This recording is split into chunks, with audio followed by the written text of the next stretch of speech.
A monster calls. I no longer see you. I want to go back to the hospital too, Connor said the next morning in the car with his grandma. I don't want to go to school today. His grandma just drove. It was quite possible she was never going to speak to him again.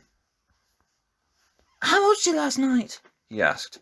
He'd waited up for a long time after the monster left, but had still fallen asleep before his grandma came back. Much the same, she said tersely, keeping her eyes firmly on the road. Is the new medicine helping? She didn't answer this one for so long. He thought she wasn't going to, and was on the verge of asking again when she said, It's too soon to tell. Connor let a few streets go by.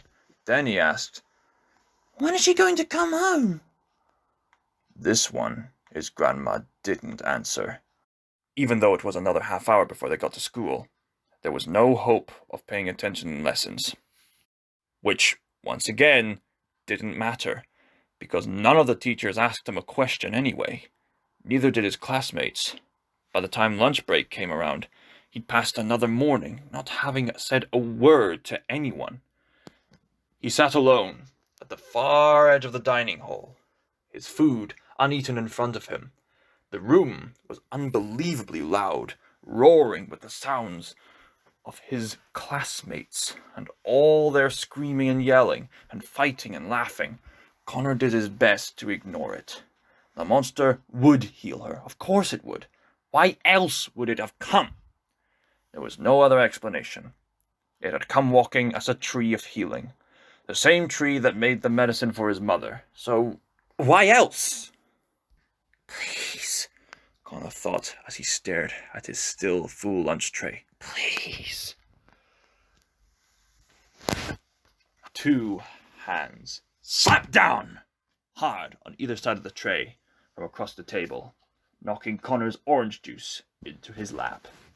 Connor stood up, and though not quickly enough, his trousers were soaked in liquid, dripping down his legs.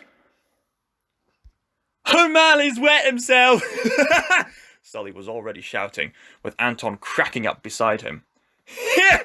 Anton said, flicking some of the puddle from the table at Connor. You missed some! Harry stood between Anton and Sully, as ever his arms crossed, staring. Connor stared back.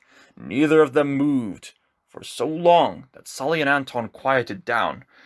They started to look uncomfortable as the staring contest continued, wondering what Harry was going to do next.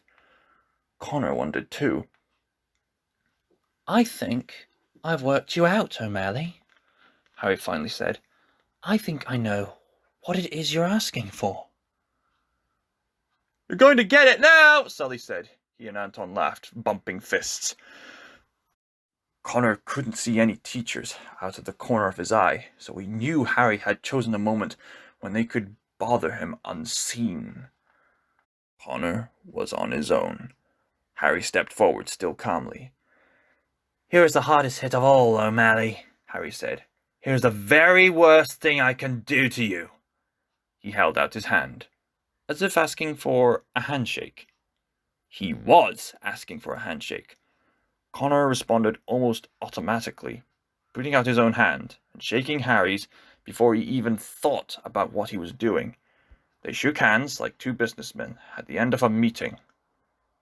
Goodbye, O'Malley, Harry said, looking into Connor's eyes. I no longer see you.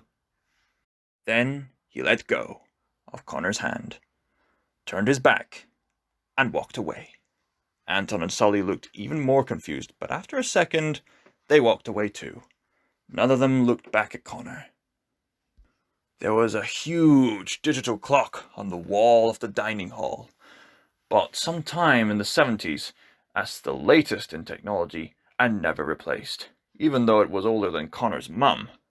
As Connor watched Harry walk away without looking back, walk away without doing anything, Harry moved past the digital clock. Lunch started at 11:55 and ended at 12:40. The clock currently read 12:06.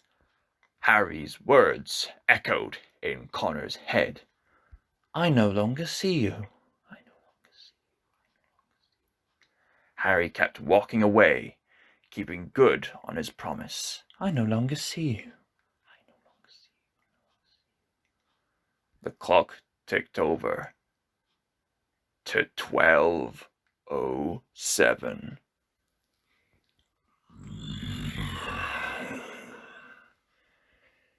It is time for the third tale, the monster said from behind him.